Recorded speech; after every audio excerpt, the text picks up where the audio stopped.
You're watching Drake Wing Gaming. Enjoy the video. Hey guys and gals, Never here from Drake Wing Gaming. To send you on Twitter, the Gaming Dragon. Today I'm coming back at you with a Let's Play episode of Chord Progressions, Chester's Path. So y'all, let's go ahead and jump right back in, shall we? Alarm chain, you were up, and let's go. Alright. All that eye candy was just right there in front of me. How could I possibly not indulge myself? In what world was coming here a good idea? Let the head on my shaft do all the thinking, and I'm paying the price. I'm really a creep, aren't I? I don't wallow in self-pity for long, and I set the shower faucet to an acceptable temperature and strip down. I bask in the warmth of the shower for several minutes without doing any actual cleaning. I could actually stay here all day, but alas, I have things to do. I take my shampoo and get to work lathering my body from head to tail. I make sure to focus on the musky bits like the armpits, butt, and crotch. While washing my junk, I seem to accidentally excite my member. He's at full mast, practically begging me to take care of him right here and now. I'm not listening to you anymore, you twerp. You've wreaked more than enough havoc on my life today. I keep my paws off that area while I bask more in the warmth and let my erection soften. I lose track of time as I become ensnared by the comfort of the water. I eventually muster the willpower to shut the faucet off and start drying. I reach for my towel and notice a pressurized air wand.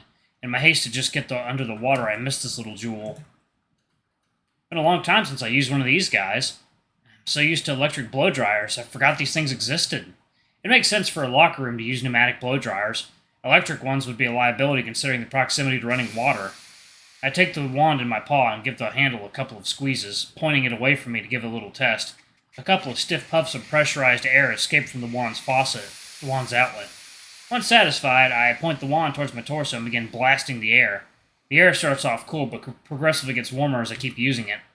Whenever I aim the stream on my body, it's powerful enough to create deep parts on my fur, exposing the flesh beneath. I cover each nook and cranny of my torso. In no time, the warm pressurized air completely dries off my front side. I notice that the wand holder also has a little compartment on its bottom, and I immediately recognize what it's for. I slide the base of the wand into the sleeve of the compartment, and by doing so, the handle becomes squeezed, letting air flow freely. This sleeve functions as a perch, permitting me to position the wand out at an angle, allowing me to dry off my backside, paws free. I can even adjust the pitch angle of the wand to target specific areas of my body. Nifty. Front, back, underside, and legs are all air-dried. One last rub down with a towel, and I should be good to go.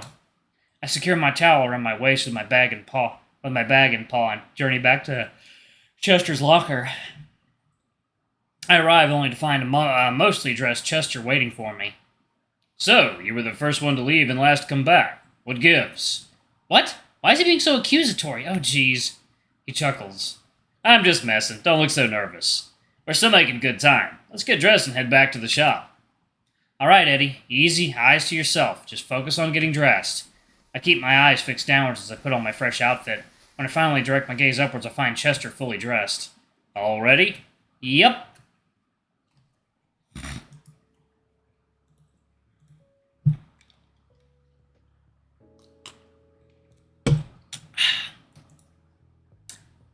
Chester leads me out of the gym's lobby. Before we reach the exit door, I'm approached by a deer who seems to have been waiting for us.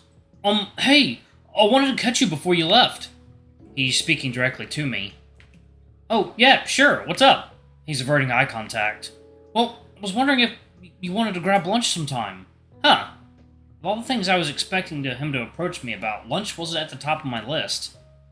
Why not, though? He certainly redeemed himself today by being so helpful with the workout. Plus, this is what Chester was aiming for, right? Yeah, sure. Do you have time today by any chance? I got a lunch break at 3:30. Sure. 3:30 works for me. He puts on an amiable smile. I wanted to talk more about the progress you made today and how you can improve. I really liked teaching you today. His tone was quite enthusiastic. Seeing this more passionate and positive side of his personality is quite endearing. Yeah, sure. Glad you had fun. I really did. I hope we can do it again soon. We'll see. This guy's got to stop giving me so much overtime first. I make a lazy pointing gesture towards Chester. It's gonna be even more OT if we don't get going. Oh, yeah, you're right. I look towards the wolf. Can I just get Trent's number from you? Sure, when we get back to the store. We gotta move. I turn back towards the deer. I'll text you in a few then. I guess I'll see you soon. We'll see you soon.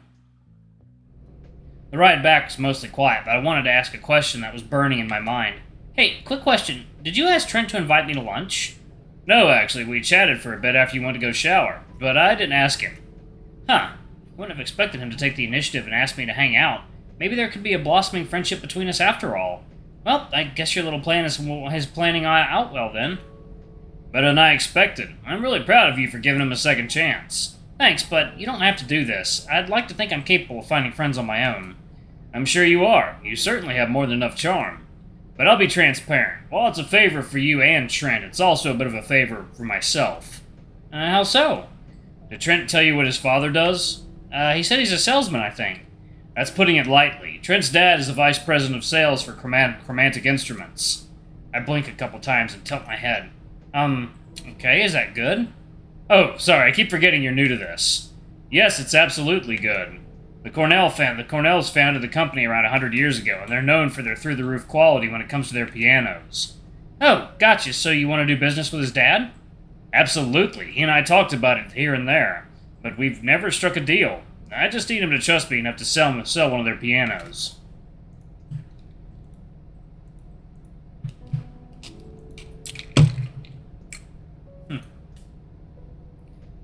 Trust you? Shouldn't he just take your money and not ask questions? You'd think, but Chromatic's brand is centered entirely around their reputation. Their pianos are absurdly expensive but highly sought after. They care deeply about which shops have them and which ones don't. They even have an entire business unit dedicated to buying pre-owned products, just so they don't sit on some musty-ass flea market for too long. That seems excessive. I don't disagree, but that's just how their business is run.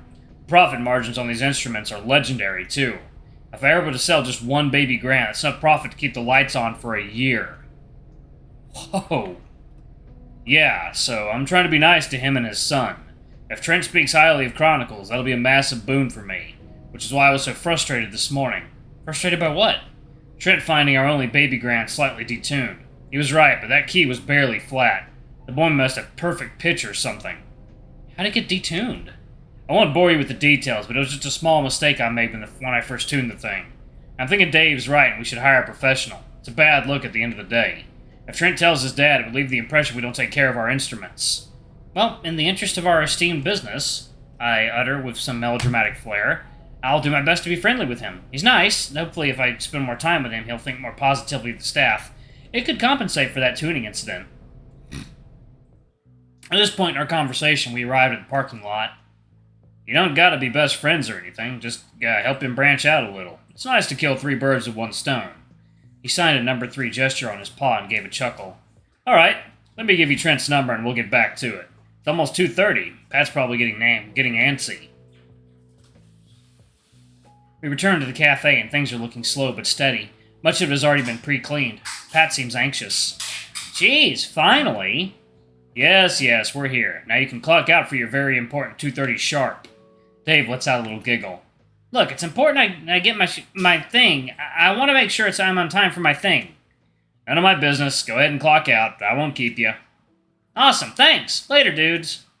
Pat gives us a brief wave and makes a swift exit through the kitchen. Okay, I'm kind of curious now. Yeah, don't ask us. He started doing this a couple months ago and hasn't told us why. He does it a few times a month.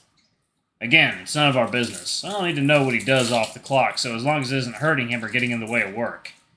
Neither seems to be the case. He's been a lot happier and focused lately. I don't pay it no mind. Maybe he's seeing someone. It's most certainly Cliff, if true. All right, Eddie. I'm working towards closing up soon. Mind giving me a paw? Yeah, sure. I'll leave you two to it. I'll see if April needs anything. Chester exits the cafe, leaving me and Dave mostly alone, save for a couple of customers enjoying a late lunch. Buddy, can we talk real quick? Yeah, what's up?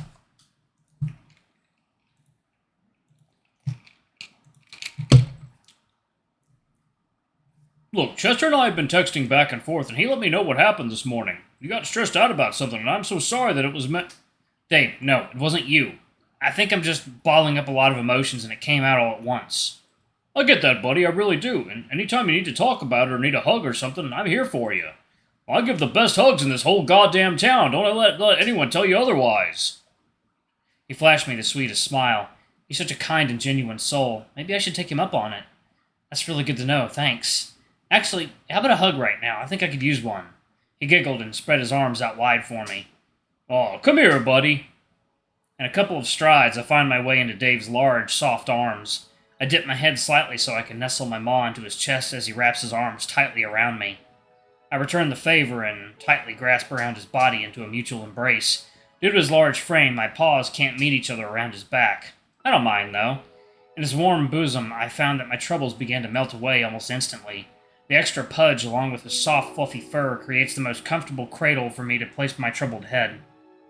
Similar to our first embrace, he demonstrates that he is quite an active hugger. He strokes my back while gently rocking the both of us back and forth. I'm finding this engagement so much more welcoming than last time. He broke the embrace and rubbed my shoulders with both paws. Better? I think so, yeah. Good. Mole is here to help if you need it. Alright, let's get back to it. Right behind you. Dave and I continued to chat as we served the last few customers and prepped the cafe for closing. I recounted my experience at the gym, which reminded me to give Trent a text. 3:30 approaches and I take my leave for my lunch break. Dave was in a good position to wrap up closing solo. I depart, but not before we share one more tender hug. I spot April leaning on the counter, looking as entertained as she usually does. Hey, slow day up here too? Yep. It's Wednesday, my dude. Are you on break soon? Her jacket's so incredibly detailed. It's so cool. Alright, yep. I was gonna meet that deer guy from yesterday. I thought you didn't like him. Well, long story short, he's not a bad guy, and Chester wants us to be friends. If you say so. I checked my phone to see if Trent replied. He did. He got back to me. He's asking me where we can meet up. Any ideas? Polos is always open. It is a good joint. It's also right across the street. Fuck it. There's a place across the street from Chronicles called Polos Gordos. Want to go there? Are you sure Chester isn't setting you two up to a date or something? I don't think so. I'm not even sure if he's, I bend my wrist flamboyantly to non-verbally communicate to April what I mean. Fair. Oh, how'd your little workout go, by the way? Really well, actually. I was able to lift more than I thought. She put on a smirk. Told you. The phone buzzed again. Sure, sounds good. I've never been there before. Great, I'll meet you there soon.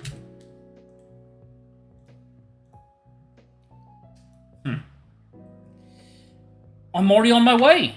Polos it is, then. He's apparently never been there. How the hell hasn't he been to Polos? There's like 3 in town. I shrug. Don't ask me. I think I'll go ahead and take my break now and walk over there. Cool, I'll call you if there's a fire or something. You gonna start playing with matches since you're so bored? Don't give me ideas. I scoff at her response. Back in a bit.